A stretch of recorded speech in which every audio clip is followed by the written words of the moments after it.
Veja o que acontece com a vida de um chefe quando um dos seus melhores funcionários passa a se recusar a cumprir ordens. O nome da obra é Bartleby, o escrivão, de Herman Melville. Participo desse programa a professora de Direito da Escola da IMED Passo Fundo, e Ângela Espíndola, e a professora de Letras Fernanda Borges Pinto. Fique com a gente, começa agora o Direito e Literatura.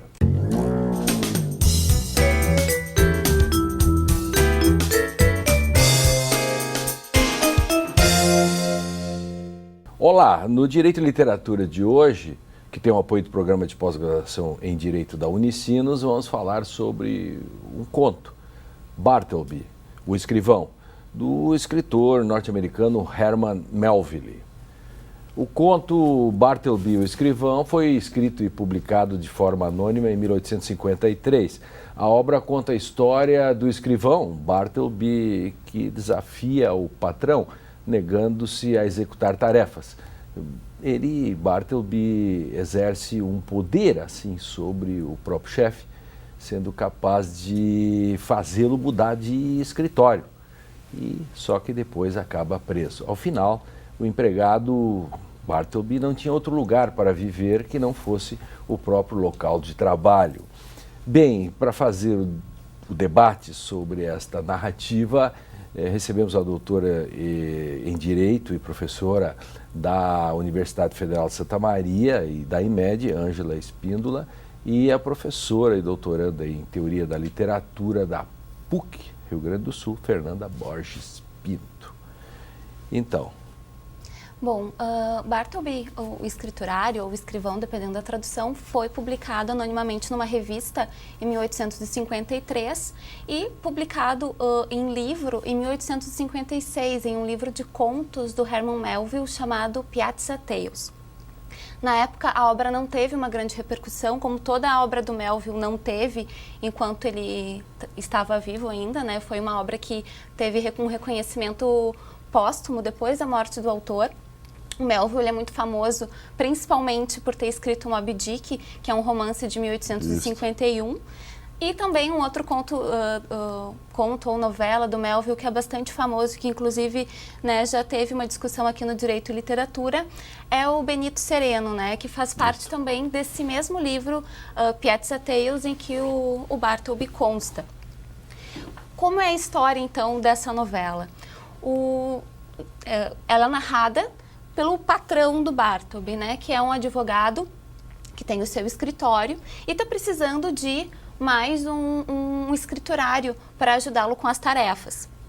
Ele coloca um anúncio no jornal e Bartleby se candidata e é imediatamente admitido.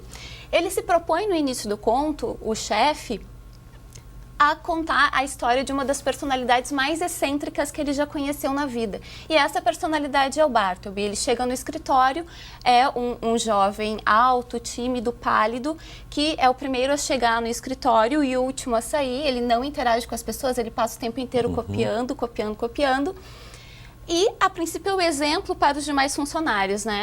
Esse chefe que não se identifica por ser um narrador, tem mais 2 funcionários e o Bartleby é o exemplo para esses outros funcionários. Até o dia em que o Bartleby se recusa a exercer uma tarefa, né, a revisar um material que ele tinha transcrito. E a partir de então, essa recusa e as outras recusas que o Bartleby vai fazer no escritório vão incomodar o chefe e os colegas. E ele é sempre muito polido, muito educado e diz, eu prefiro não fazer, nunca explicando quais são as suas razões.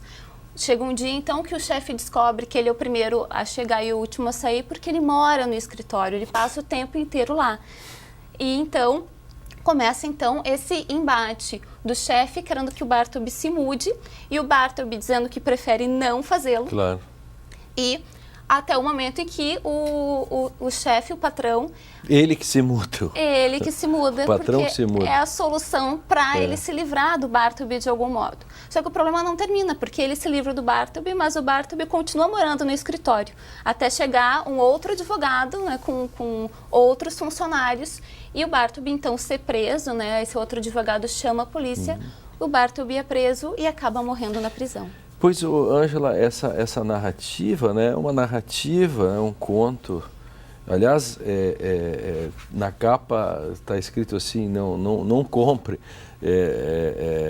ou melhor não comprar algo assim, é o tipo de edição que foi feita, porque dá para ter uma ideia, a gente tem que, essa edição aqui é da editora, como é o nome da editora? Kozak Naif. Kozak Naif. E é tão fina, tão elaborada, que a gente tem que cortar cada folha. Você lê a primeira e tem que cortar no meio. Elas são assim. É incrível, né, Ângela? Aqui.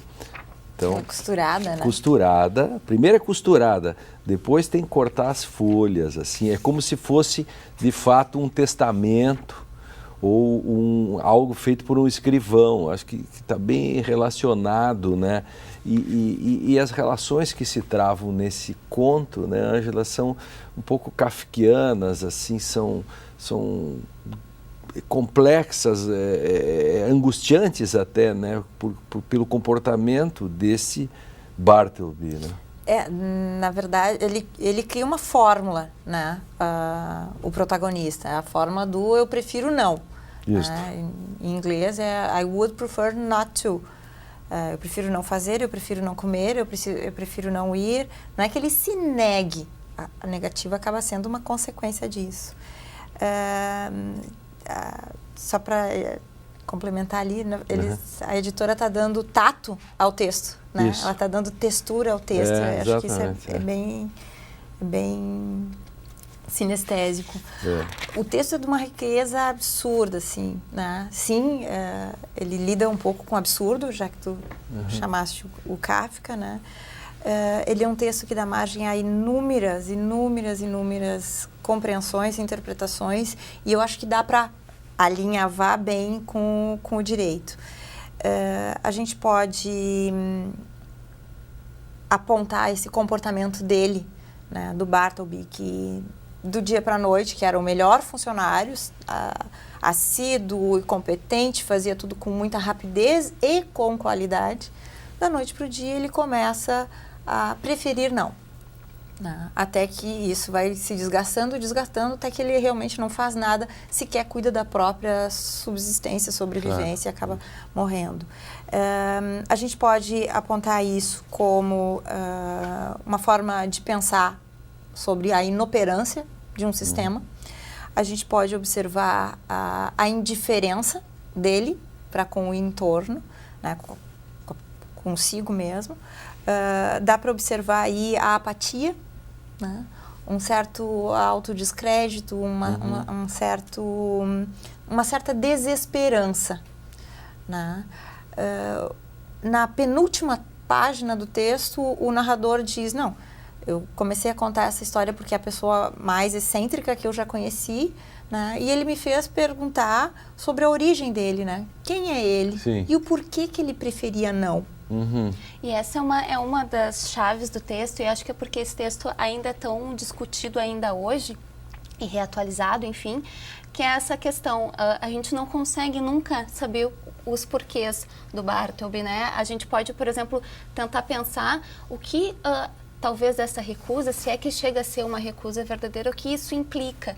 Mas a relação de causalidade não é possível de se estabelecer. E é isso também que causa um deslocamento no leitor, né? Que intriga o leitor, porque nós não sabemos os porquês do Bartleby.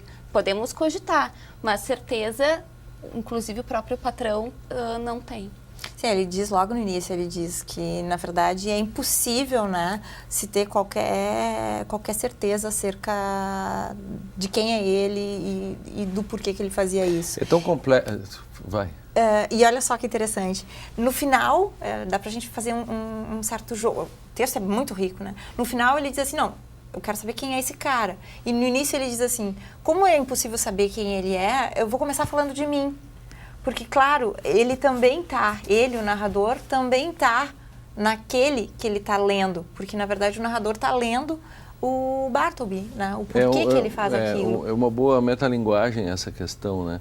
Mas é tão complexa essa narrativa que eu andei investigando ao redor do texto também, que é a síndrome de Bartleby, né? É quase uma doença, assim, é quase detectado.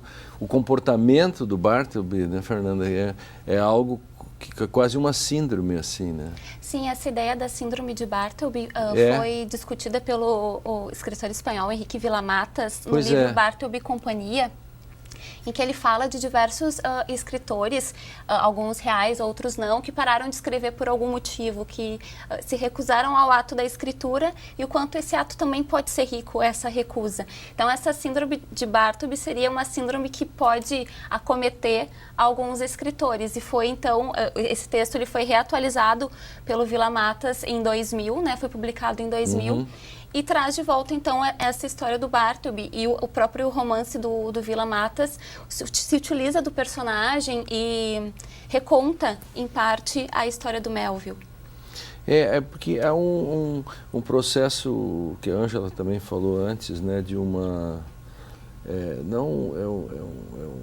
uma melancolia, não, é algo que o comportamento que é um deixar-se, e que ao mesmo tempo não é uma recusa, mas não chega a ser uma desobediência, mas que vai criando uma relação de poder sobre o próprio demandante, que é o seu patrão.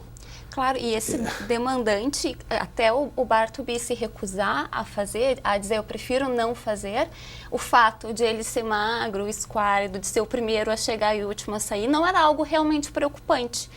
O Bartleby começa a chamar a atenção num sentido maior quando ele diz eu prefiro não fazer, eu não vou revisar o meu trabalho, eu prefiro não fazer isso.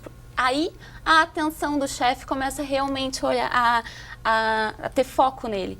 Porque antes ele era o funcionário perfeito. O fato de ele ser magro, ter uma aparência doentia, não era um problema, até o momento em que ele se recusa a fazer o seu dever. Claro. E essa eu acho que é uma discussão bastante interessante. Já vamos continuar. O Direito e Literatura faz um rápido intervalo. Na volta a gente continua a conversa sobre esse estranhíssimo Bartleby, o escrivão de Herman Melville. É um instante só, a gente já volta.